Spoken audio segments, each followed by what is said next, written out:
There are two very important windows that open up that allow your body and your brain to be more suggestible to information. And that is when you wake up in the morning, your brain waves go from very slow delta to theta to alpha to beta. And when you go to bed at night, you go from beta to alpha to theta to delta. So you slide up the scale when you wake up, and you slide down the scale when you go to bed at night. And most people, when they go to bed at night, they just go from beta, boom, right down the delta. They fall very quickly. But you can teach people then how to just sit and slow everything down and begin to visualize, begin to affirm, begin to change their thoughts, to begin to work with their body. When they wake up in the morning, when they go to bed at night. And it seems, according to our research, that those changes can last for hours. The person feels better. They don't feel as stressed. They don't feel as imbalanced. They don't feel as incoherent. They're not worrying as much. They're not obsessing as much. They're not over-focused about something as much. Those are beautiful windows when we wake up in the morning and when we go to bed at night. So what do most people do when they wake up in the morning? Your brain is a record of the past. It's an artifact, a memory bank of everything you've learned and experienced to this moment. So people wake up in the morning and they start thinking about their problems. Mm-hmm. And those problems are memories in the brain that are connected to certain people and certain things at certain times and places. So they wake up in the morning and they start thinking in the past. Now, the moment they start having those thoughts, every one of those experiences has an emotion associated with it. So when they start thinking about their problems or the problems of the world or the problems of their body or whatever it is, problems at work, they all of a sudden start to feel the correlated emotion. So now their body's in the past. So now people then get caught up in an emotion. They reaffirm their identity. They could wake up in the morning and feel nothing at all. And then all of a sudden they say, well, wait a second, I got to get back to myself. So they start thinking about their problems, and here come the emotions, and they say, oh, now I feel like me again. Mm-hmm. So those emotions then begin to influence our thoughts. Like if you feel like a failure, you're going to think you're a failure. And when you think you're a failure, you're going to feel like a failure. And when you feel like a failure, you're going to think more thoughts equal to being a failure. And the cycle of thinking and feeling and feeling and thinking causes you to say, I am a failure. And while you become one, that's your state of being.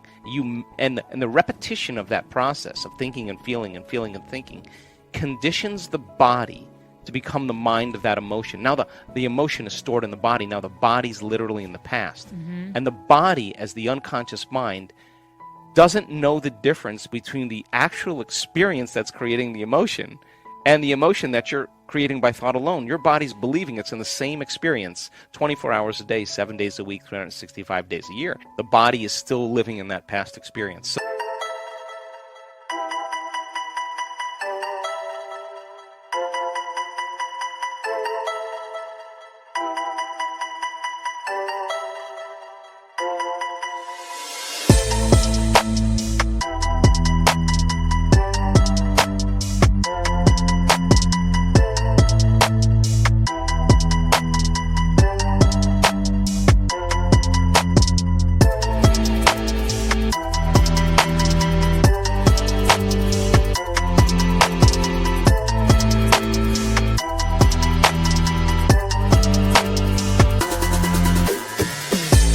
So then getting people out of the past is the work. So then they wake up in the morning after they reaffirm who they are and they can't think greater than how they feel. They're in the familiar past. So if you're in the familiar past, you're going to do the things that reaffirm the emotions of your predictable future. So you wake up in the morning, you check your WhatsApp, you check your text, you check your Twitter, you tweet, you check your Facebook, you check your email, you check the news, you check your other email.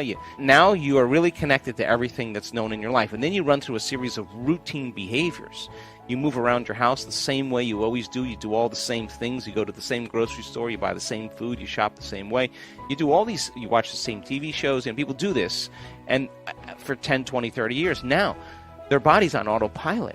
And their body's dragging them into a predictable future based on what they did in the past. We could actually take their yesterday and lift it up and set it on their tomorrow, which means then they've lost their free will to a program. So now the familiar past and the predictable future is called the known. There's only one place that you have to train a person to be so that they're not in the known, they're in the unknown, and that's called the present moment. So people get very happy being unhappy because They would rather cling to their unhappiness than take a chance in possibilities. So stepping into that river and beginning to make a new choice and understanding that that uncertainty, that unpredictability is the unknown. Now you're in that river of change, and it is the neurological, the biological, the chemical, hormonal, genetic death of the old self. And people say to me, well, if there's uncertainty, I can't predict my future. And I always say the same thing. The best way to predict your future is to create it. Not in the known, right there. That uncertainty, you can learn now how to regulate your state. Instead of living in fear because, well, the idea that things are going to get worse, the idea that you can't predict, or the idea of being uncertain or can't control something actually sets off the stress response. So now you're in the unknown, and the survival gene is switched on. Of course, people are going to, out of the infinite possibilities that exist in the quantum field, they're going to select the worst scenario in their mind, right? So then what if you're in the unknown and you understand that, and now you can work back into that present moment and you say, what thoughts do I want to fire and wire in my brain, put my attention behind? What behaviors today, one day, what behaviors do I want to demonstrate? And the act of closing your eyes and mentally rehearsing who you're going to be when you open your eyes begins to install the neurological hardware in your brain to look like you've already done it. Now the brain is no longer a record of the past. Now it's a map to the future. So by rehearsing mentally and doing it over and over again, the hardware becomes a software program, and who knows, you just might start acting like a happy person. Well, there's no magic there. You install the circuitry. You may start thinking in more unlimited ways. You put those circuits in place. Now, here's the tough part. And can you teach your body emotionally what that future is going to feel like before it's made manifest? That means you can't wait for your healing to feel gratitude and wholeness. You can't wait for your wealth to feel worthy and abundant. You can't wait for your new lover to feel love. That's the old model of reality of cause and effect. Waiting for something outside of us to take away our emptiness and pain that we feel inside of us. That's Newtonian, cause and effect. The quantum model of reality is about causing an effect. That means the moment you start feeling worthy and abundant, you're generating wealth. The moment you're in love with yourself and you're in love with life, you create an equal. Well, the moment you start feeling gratitude and wholeness, your healing actually starts to begin. So then the word meditation literally means to become familiar with. That's what that word means. So the biological model is, well, you got to become familiar with your unconscious thoughts. You got to become aware of your unconscious habits and behaviors. You got to become so familiar with your emotional state, saying, oh my God, I've been feeling guilt for the last 10 years. I didn't know it was guilt. It just felt like me. And so then as you begin to observe those states of mind and body, consciously, you're no longer the program. You're the consciousness observing the program, and you start pulling consciousness out of our biology, right? Objectifying our subjective self. Now, that overcoming process is the most important part of this work, because once you overcome it, you're no longer looking at your future through the lens of the past. In your brain and in your body, chemically and emotionally, you're seeing possibilities. So then it's natural, once you've disentangled from those programs, to start thinking differently, to start acting differently, to start feeling differently. And as you start thinking differently, firing and wiring, and you start installing the circuits and rehearsing who you're going to be, you start behaving differently, you start feeling differently. You keep doing that, it's going to become familiar to you. And over time, as you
as you overcome those aspects of yourself, you're actually becoming somebody else. There's a becoming process that begins to take place, and some people do it very quickly. Other people, it just takes some time. But once you understand the formula. And once you understand what it all means, you start seeing people make some pretty big changes. I'm not about positive thinking. People can think positive with the 5% of their conscious mind, but they're feeling negative for the last 40 years. That thought's never going to go anywhere. It's about changing your state of being. I think that, we're habituated. You're habituated to think about your kids, to think about your husband, to think about the grocery list, to think about when the garbage day is, to think about your errands you have to run, think about the emails you have to answer. We're habituated to shift our attention from one thing to the next. We have this mobile thing called awareness, And so we habituate ourselves into shifting our attention very quickly so that we can get a lot of stuff done. And when you do that, your brainwaves kind of amplify into a higher aroused state called high beta brainwaves. And that's good. That's good if you need to be alert. But as those thoughts come in, I don't really care that they come in. I'm just noticing they're coming in, but they're not the thoughts I want to put my attention on. So as you begin to have those thoughts coming in and you start applying a way to change your brainwaves, in the beginning, just like when you work out, in the beginning, I don't want to do this, it hurts, and then halfway through the workout, you're totally involved in it, and your fatigue is gone, you're not thinking about anything else, you're clear. Well, you keep doing it. Our research shows that, and we just had a group of scientists study a bunch of our brain scans in Bond University in Australia, thousands and thousands of brain scans. She called me up and she said, we have never seen a community of people have the ability to change their brainwaves so quickly. Like 4 seconds, 5 seconds, 9 seconds. They've practiced it enough times that they know how to silence the critic in their brain. That thinking is the analytical mind. And as you learn how to change your brainwaves, that default mode network, that voice in your head goes away. And our research shows that it goes away during the meditation, and then it goes away for the majority of the day. So nobody's saying to you, you can, it's too hard, you're too much like your mother, you're never going to change, it didn't work last time. That's silenced in the brain. So it's not so much that you have to try to get those thoughts out of there. You just know that they're going to come, and you keep directing your thought at something else, and you keep applying the formula. Sooner or later, the chatter just goes away, and that's the relief. And you practice it, then you know when you're there and you know when you're not. And so when I do my inner work, the most important thing for me is to settle into that present moment, because when there's significant biological changes that are taking place in the brain and the heart, sometimes you feel so amazing you don't want anything any longer. You feel like you have everything, and that's what I call the natural state of being. There's coherence, high level of order in the brain. The brain is synchronized, it's orderly. The heart is synchronized, it's orderly, it's driving new energy to the brain. Once energy moves into the heart, our research as well as other research shows that it amplifies energy into the brain. Now you have a different awareness. You're feeling differently, you're thinking differently, because you're at a different level of consciousness. We are back with Complete the Quote challenge. Can you complete the quote and give us the right answer?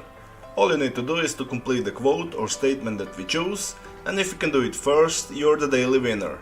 Your job is to write the correct answer in the comments below the video, or your guess if you're not sure.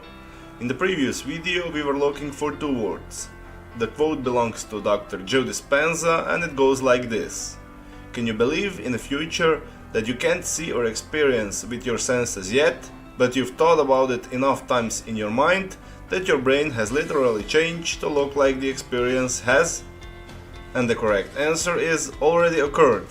So, can you believe in a future that you can't see or experience with your senses yet, but you've thought about it enough times in your mind that your brain has literally changed to look like the experience has already occurred?